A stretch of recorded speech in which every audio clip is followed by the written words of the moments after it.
Para sa mga hindi pa nakakalam at sa mga aspiring drivers natin dyan, ito ang dapat nating isaalang-alang tuwing tayo ay sumasakay sa ating mga sasakyan o kung ano mang mga sasakyan yan, maging truck man yan, kotse or kung ano man na tumatakbo sa kalsada.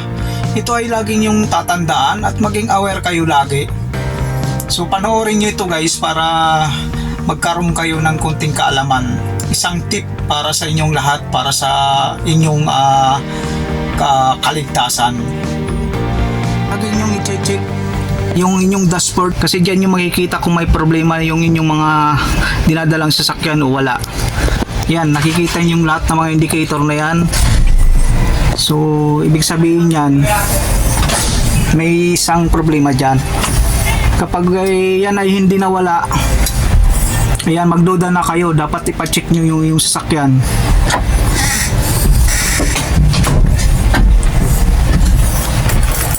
Ayan, tulad yan, start natin. Ayan, may tatlong nakailaw sa dashboard, so ibig sabihin niya may posibleng problema ang inyong mga sasakyan. So dapat i-check up nyo na yan or ipacheck sa lihitimong mekaniko.